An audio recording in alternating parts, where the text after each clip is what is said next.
Tony? It's Tony. How you doing? All right, how are you? Okay, I'm here with Debbie Rochon. Hey, George, how are you today? Okay, I'm on my feet. That's the way it is. Hey, that's a start. It is. It's a start. It is a start. It's a good one. Oh, are we ready, Mike? How come this is in daytime? It should be dark. I want it to be dark when I talk to you, Tony.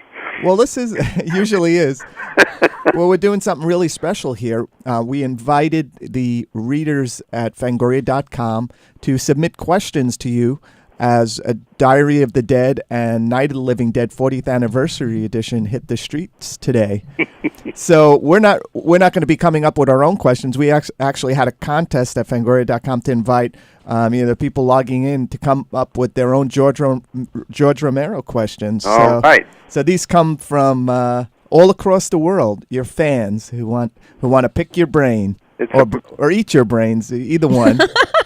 Whichever. I wish somebody would eat my brain. Then it would be over. Oh, it's a good way to go. A good way to go. So our first question is from David from Greensboro, North Carolina, who says, Diary of the Dead reminded him of the roles of love, responsibility, and compassion. Do you feel these will be the saving grace of humanity? Holy Christ. This is it's too early to get heavy, man. I know, it's very early to get heavy. It's very heavy. Yes. I mean, okay, there's a one-word answer. Yes. I mean, what else is going to save us, right? We're too stupid. We keep shooting at each other and blaming each other for, being different, and love and compassion and whatever else was on that list is the only way to go. Okay, well, I'm going to ask you a question. I'm going to skip number 2, Tony, because that's another heavy one. We'll warm up to that one. Jerry from Finland writes, there are now 5 Dead films during the timeline of your career. Are you going to direct any more Dead films before you retire? Well, I hope so, yeah. I mean, Diary was produced so inexpensively that it's already, well into profits. And I'm actually working on the second draft of a script for a sequel. And I hope I live long enough to do it. Yeah, man. I mean, I can keep pulling the zombies out of the closet whenever I want to, almost. But I'd love to. Yes, I would love to do. I'll do it as long as I'm still around. I'll keep. As long as I'm still around, my zombies are still around. Yes, and that's good news. Yeah. There are other zombies that move faster and that are, in my mind, not as thoughtful or. But I'll do it as long as I'm able. All right. Well, Jeffrey from Copenhagen, Denmark, writes. Yikes, it really is all over the world. Yes. Yeah. And this gentleman writes, I detect strong anti-authoritarianism in your films and in your career-long struggle against the LA studio system. So why do you suggest in Diary that a diversity of independent voices in mass media is worse than consolidated corporate ownership? Because it's completely random, and it's complete anarchy. I mean, the thing with the corporate ownership causes impossible sort of controls on things, and creates a web, that everyone's caught up in. But I think that randomness and anarchy really doesn't solve it. I think there has to be organization on the other side. In other words, people that feel that compassion and love from the last person that wrote need to organize. It can't just be random. Anarchy doesn't accomplish anything. I mean, it really doesn't. Randomness doesn't accomplish anything. I mean, you can have people out there espousing any sort of view, and today, with the internet, they will, each one of them will have 1 million or more followers, and, it becomes tribal. And we don't need tribalism. What we need is, everybody pulling together for a common and good goal.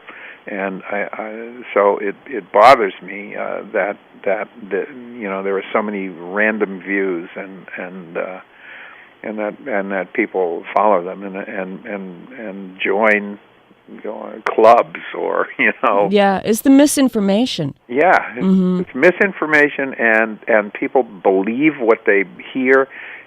Particularly in North America, we're used to, Walter Cronkite, the most trusted man in America. Whatever he says, we believe. Well, that carries over, and now anyone that's up there on the net, people believe and are willing to, join up, and you wind up having millions of, hundreds anyway, of diverse viewpoints, and there's no unity. And what we need is unity. I mean, we all live on one big blue marble, and we need to sort of unite in figuring out how to save the marble and how to save us. Yeah, that's fantastic. Michael from Holbrook, New York, writes in, were you displeased about the fact that Diary of the Dead was only released in about 60 theaters across the United States? It seems many Romero fans were left out in the cold and unable to see the film. Yeah, well, left out in the cold only because it was February and it was still cold. Right, otherwise it left out in the warm. But yeah. Of course, I mean, I would love except it's a small film. It's not Ben-Hur. I never expected it. I'm delighted that at least it was out there, and some people saw it, and some people didn't like it, but a bunch of people liked it, and I'm just happy it's out there. And the DVD, I'm sure, will do very, very well. I mean, financial. I'm talking financially. I don't particularly care. I make a movie. It's from the heart, and as long as it gets out there, and thank God for video, because my films do get out there. Even my oldest films that only 9 people went to see in theaters are on video now, and people are watching them. And so I how can I be disappointed, man? I mean, I go to these conventions like the Fangoria convention, and all these fans come up. Nobody went to see. I made a movie called Bruiser. No one went to see it in theaters. I go to the Fango convention, and here comes 500 people with Bruiser DVDs, for me to sign. So the stuff is out there, and I'm just happy that it's out there and people are checking it out. What is your opinion of PG-13 rated horror films? And that's from Ron from McDermott, Ohio.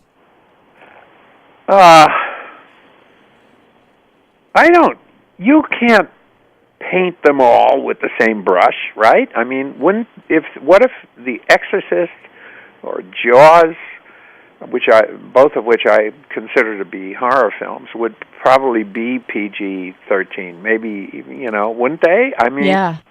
So today, yeah, you can make a good movie within whatever limits. I mean, I don't insist on being, this unrated gore splatter, extreme shit. I don't insist on that. I've used extreme gore to illustrate. I guess what I've been trying to illustrate is the fragility of the human body, and that we think we're bigger than we are or better than we are, and we can be torn apart easily. I use it in a certain context. I'm not a big fan of sort of the torture porn stuff because I frankly I don't see the message in it except for cruelty, and but you can't say, well, in order to be pure horror you have to be extreme. I grew up on EC comic books, which were pretty extreme, the early ones, and before the Comics Code, and then the Comics Code sort of slammed it down and said, "You can't do this anymore." And I said to myself, "Why? I mean, I don't think you should censor it. I also don't think you need to insist on it or you need to have it in order to be effective." Yeah, I mean, it's certainly, working on movies and having something to say is far more interesting and satisfying. Yeah, absolutely. Yeah. It's about the story and the message. I mean, you can have a movie can be great just purely on story. It can be great on message. Hopefully, you can have both. But I don't know. You can't insist on a style. I mean, you could do look at Pan's Labyrinth, man. A beautiful, beautiful movie. And it was rated R. Yeah. Shocking, really. Well, I don't know. I don't quite know why. I guess I don't know why. Why was it rated R? I think it was some of the war brutality, and the stepfather. Yeah, God forbid we cover anything war-related. You just turn on your TV. Jeez, it is amazing. This system. Give me a break. Anderson Cooper should be X-rated. I know, triple X-rated. Exactly, it's so true. Okay, Chaz from Studio City, California writes, why or what do you think of the state of the horror genre today, which you've kind of touched on with the torture porn stuff, but what do you think the state of the horror genre is in? I think that unfortunately we, and I say we because of who I'm talking to, have been discriminated against for years. I mean, it's like you have to, sort of, I don't know, Tony, you got to do a magazine like Fango, to sort of keep it going. I mean, people discriminate against the genre. They automatically write it off as a penny dreadful. And unfortunately, a lot of people that are making horror films are making penny dreadfuls. They're either imitating or doing things that are, gore for gore's sake or, whatever. And there's no message. I mean, and I think that, that unfortunately that adds to it. And I have not seen a lot of sort of advancement in the genre. Occasionally you see something that's really well done, or something that's really funny, or makes you chuckle, or something that pushes the boundaries a little bit. But I don't see a lot of stuff that's sort of using the doing anything to sort of elevate the genre. Which, this genre. I mean, I think that the first stories that humans, once we became human, told around those campfires were probably horror stories, right? And it's been around forever, and used either as metaphor or as an exploration of something that we don't know. It's an exploration of the unknown. That's exactly what I was just going to say, George.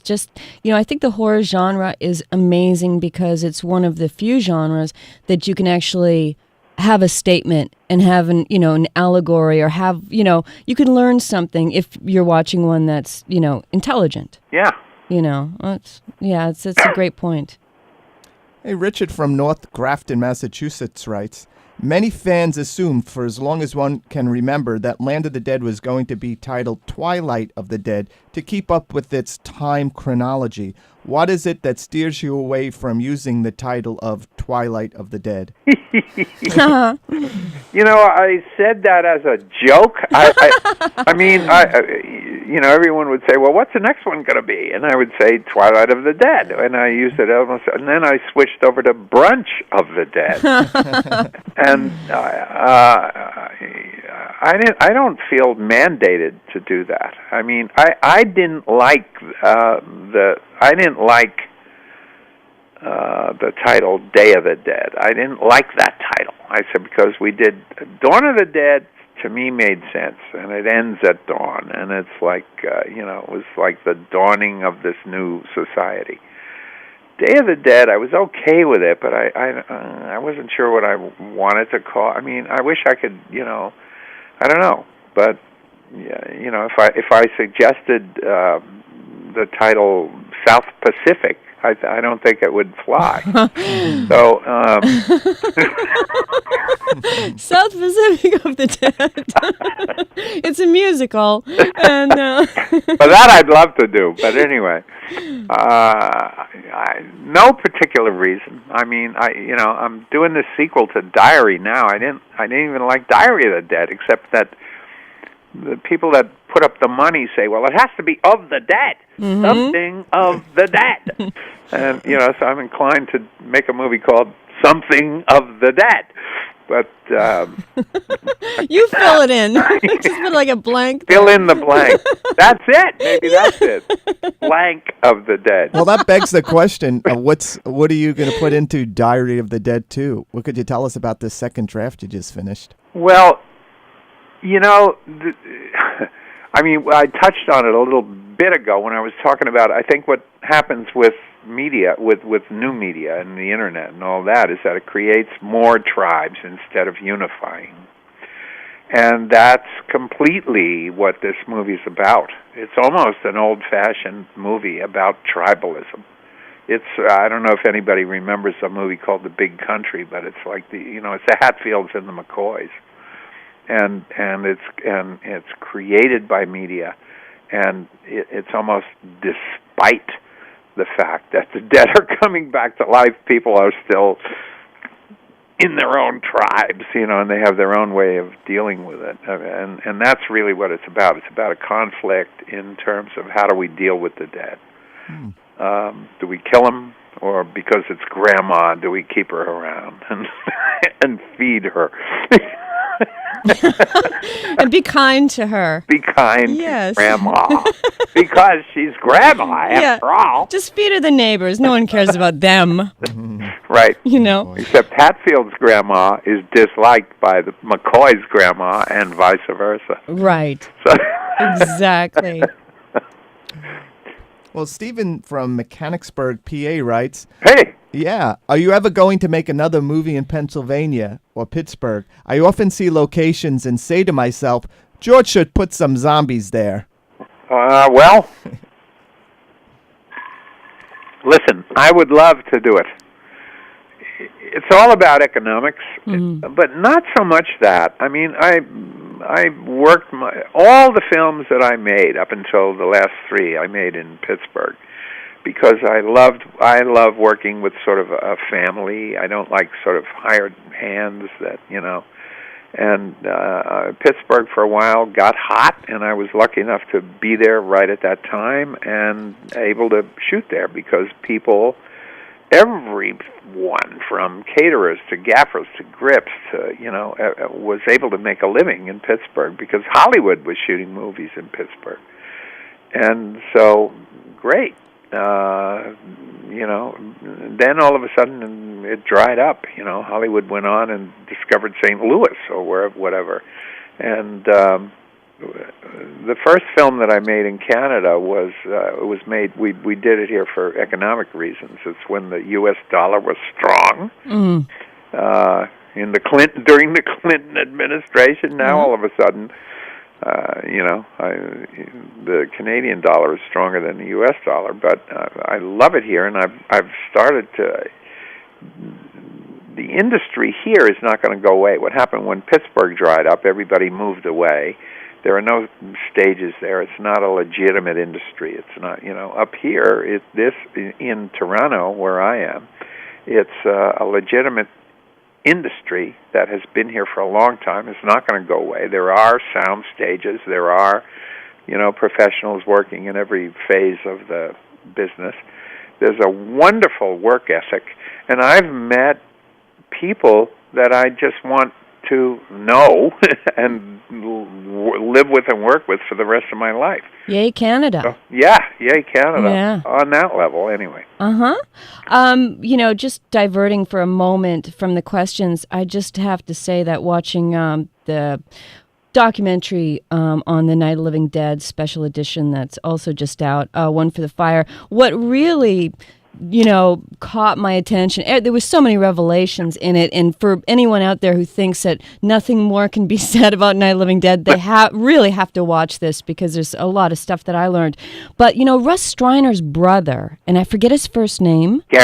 Gary Striner said some of the most poignant things. Working on the film, he said, everyone's focus was in one place, and he also said that this is your devout conviction. And just those, it sounds so simple, but really, that's all you want when you're making a movie, is just to have that kind of commitment. Absolutely all that you want. Yeah. And I've never found it since those first couple of films that we all made together.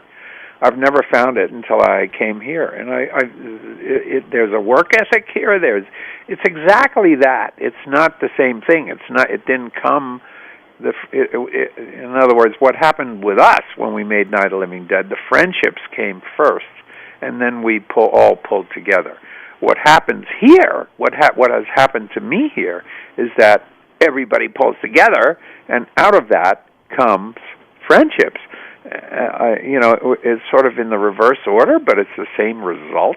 I mean, what Gary said was incredibly moving, and I can't believe in the doc when Carl Hardman gets poor Carl gets a tear in his eye over what happened to Dwayne. I mean, it's like,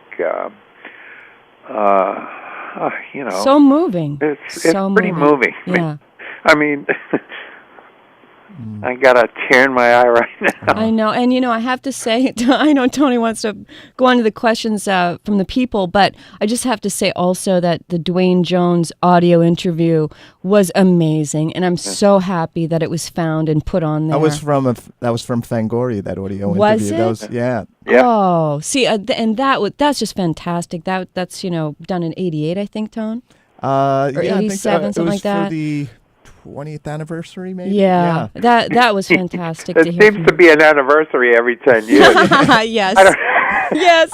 In 10 it'll be 50. Hey, let's hope we're all here for the 50th. I know, exactly. I'm sure. You better be. I'm sure, yeah. Hey, George, Bob from Naperville, Illinois writes, hey, George, if zombies took over the world, where would your ideal hideout be? There you go. We were heavy, and now we're back up in the light step. Well, at this moment, I would have to say way north in Canada. I mean, Northwest Territories, perhaps. Well, yes, exactly. way up in them Arctic regions.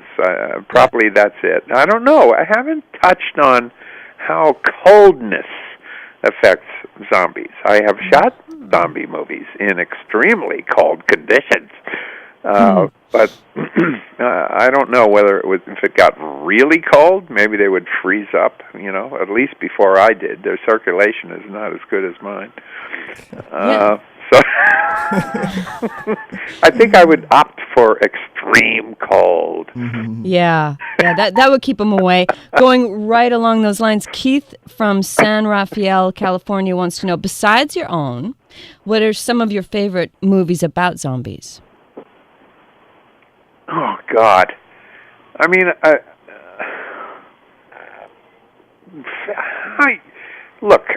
I use zombies in a certain way to express political and social views and satire and like that. My favorite zombie movies are the way back ones. I walked with a zombie. I mean, but those aren't my zombies. They're not the neighbors. They're guys that have had some blowfish powder pumped into them somehow. And so those are my favorites. And I would say next to that, probably the Fulci, some of those Italian films that because they were fun. They were fun. I like that more than people that try to get really serious about it. And I mean, it's ironic. I basically ripped the idea off for Night of the Living Dead from Richard Matheson novel called I Am Legend, which is now back with us, or yes. That was this past year. It's the Living Dead itself. It keeps coming back. Yeah, but what are they in the new I Am Legend? What are they? I mean, you don't know if they're zombies or vampires. You don't know what they are. They just, all you know is that they move fast and that they're all computer generated. And they have teeth, and they're snapping at you, and that's pretty much all you know. Yeah. Well, what about, I always thought you were inspired by Carnival of Souls. You know that I never saw that movie until way, way later. Wow. I never saw it. Wow. And everyone suggests that, and I say, I never knew of that film. You never said that. No, I thought you did say that. That's amazing. No.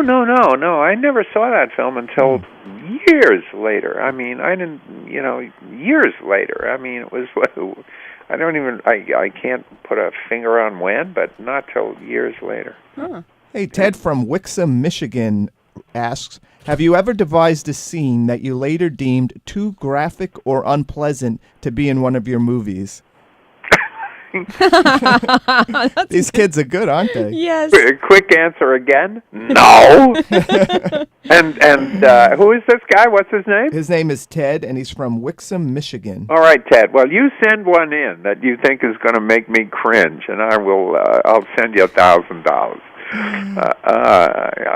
Nothing, again, I mean, I say I grew up on EC comic books where, they tore out the guy's heart and used it as third base in a baseball game. And all I did was chuckle, because there was basically some sort of a moral reason for doing it. And when Steve King and I were doing Creepshow, our company at that point, the company that made Creepshow, was called Laurel. And so Steve actually put on the cover of the original Creepshow comic, a Laurel comic is a moral comic. Mm-hmm. And, we sort of, Steve and I both sort of grew up on the old EC stuff, and there was basically a moral to each story. And the gore was a giggle. I mean, it was a giggle. It was like, how gross can you get? So no, I don't think so. I mean, listen, people may say, "Oy, you're crossing the line here." Not me. I mean, by me, I wish I could dream it up. So tell this guy, send me an idea, and I won't cringe from it at all. I'll use it, and then I'll pay him half the profits. Well, that's a good deal. George Romero, there you go. You're now in business. You have to understand, there's never been any profits. I know. Well, that's something that people don't know about the business. It's easy to give up half of nothing. Yeah, very generous. I know. Joe from Chicago, Illinois says, will there be a Land of the Dead 2? What is the status of Diamond Dead? And Blank of the Dead. No, Land of the Dead, I doubt it. I mean, there was a lot of talk when we first finished Land of the Dead. Now, let's make another one, just as there is talk now about let's make Diary 2. I think Diary 2 is going to happen. Land of the Dead never made enough money in North America.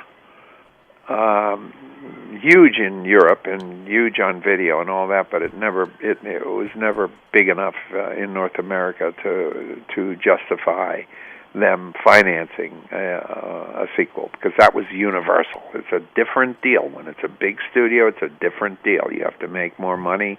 You have to spend more money making the movie. Diary was independent, completely independent. We did it as inexpensively as we could do it. And so automatically, it's already way into profits, even before the DVD's just coming out tomorrow, today, whenever. I don't know the... Today.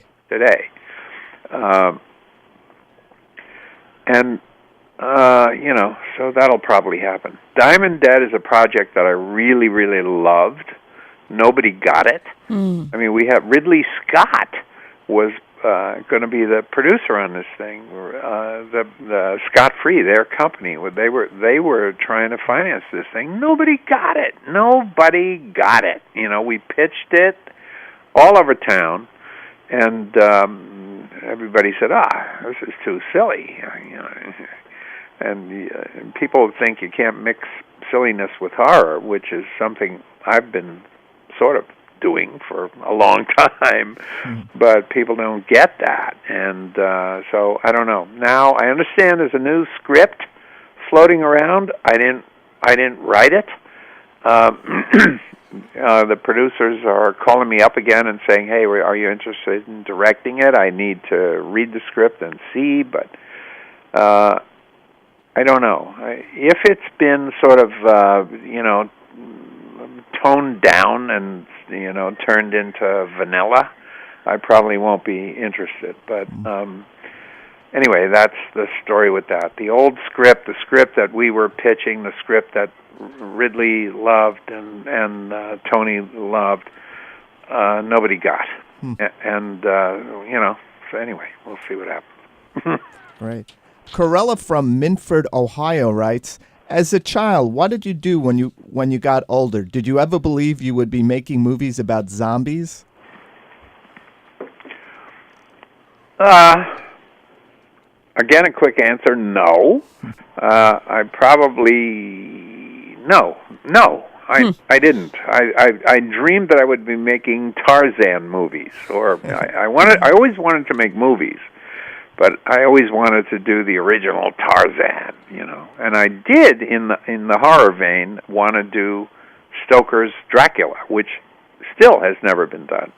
Neither has Burroughs' original Tarzan of the Apes ever been done on film accurately. And so those were the things that I wanted to do. I never thought I'd be doing zombie movies, but there you go. There you go. Todd from Lexington, Kentucky writes, if you could do a remake of any movie, what would it be? I think I know the answer to that. You wouldn't. Wait. But if you had to. I wouldn't. I would not. Yeah, I know. There are two films. One is the movie that made me want to make movies is a movie called The Tales of Hoffman, oddly enough, which is an operatic film. It's a Michael Powell, Powell Pressburger, The Archers. And I've been a Michael Powell. Michael Powell is my man. I mean, he's the guy who I love. He made a movie called Peeping Tom. Yes. I know his widow. Personally know Thelma Schumacher, who happens to be Scorsese's editor. I mean, all these wheels in these clocks go way, way back. When I was a kid, if you wanted to have a movie at home, you had to go rent it. You had to go rent a 16-millimeter print and rent a projector. And so I would go down to Janus and rent a projector and always rent The Tales of Hoffman. No one in the world knows this movie. Yeah. One day I went down there and it was out. Somebody had it. Somebody took it out. I said, "Who?" And they said, "Well, this kid in Brooklyn." I never knew who this was. Anyway, for years, if I wanted to take the movie out, if it was out, this kid had it. When he wanted to take it out, and I wanted to take it out, or he wanted to take it out, I had it. This kid turns out to be Martin Scorsese. He has good taste. Well, I mean, we never spoke to each other until years later. I mean, way later. I mean, we were already us. We were already grown up, and he does a commentary on the Criterion. This movie really inspired us. So Michael Powell, get back to Michael Powell. He made a movie called Peeping Tom. And, okay, I missed one of the other connections. Thelma, who I know through other over the years, I got to know her through friends. She winds up to be Scorsese's editor, and she winds up marrying, when Michael was very, very old, she married him, and she winds up being Michael's widow. So there are all of these connections. I would love to remake Peeping Tom, and I'm I just wrote an email to Thelma to say, look, this heartfelt thing, listen, I don't want to mess up Michael's thing. I don't want to, but I just think it could be contemporized. Mm-hmm. I think that you could take Peeping Tom today. I mean, it was extremely innovative, and it's a wonderful film. And I don't want to say that I can do it better or whatever, but I think that it's a film that really could be made today and have a lot more meaning. And so that's one that I would like to make. Now, the only other movie that I would like to remake is one of mine, which I think was sort of a failure because we didn't have enough money, we didn't have a good cast, we didn't have, and it's Season of the Witch. And I also think that could be completely contemporized today. Mm-hmm. It was at the time it was me, a guy, trying to do sort of a women's lib thing, in quotes. Yeah. And today I think that I made the woman too weak. I mean, today I think you could make her be, the CEO of Enron. Yet at home and in her personal life, she's this domineering. She has the world by the ass, and yet lets herself be controlled by some asshole husband at home. And hey, George, our final sorry to cut you off, but our final question comes from the fiends at Fangoria.com is from Will. He's in Bowling Green, Kentucky. And he asks, are we ever going to see George A. Romero play a zombie part in one of his movies? Oh, boy. Well, it beats me. Ask him what he's willing to pay. Tell him what the day rate. What's the day rate as a zombie nowadays on a George Romero movie? Although I'm sure there's millions, including myself, who would do it for free. So there you go. Oh, I would do it for free, actually. No, he has to pay me. But man, it's hard enough for me to stand up. I did a little cameo for the first time in years in Diary of the Dead, and that was just it's hard enough, hard enough to sit in that chair and make decisions instead of having to get up and stick makeup on and walk in there and say something or grunt or eat. Well, George, thanks so much for giving your time to Fangoria.com and the readers who submitted all these questions. You've been amazing, and I really loved your answers to the fans' questions. Hey, Tony, thank you. You've been a tremendous supporter over the years, and I you have my heart, and you have best of everything to you. Thanks, George. The beast is yet to come.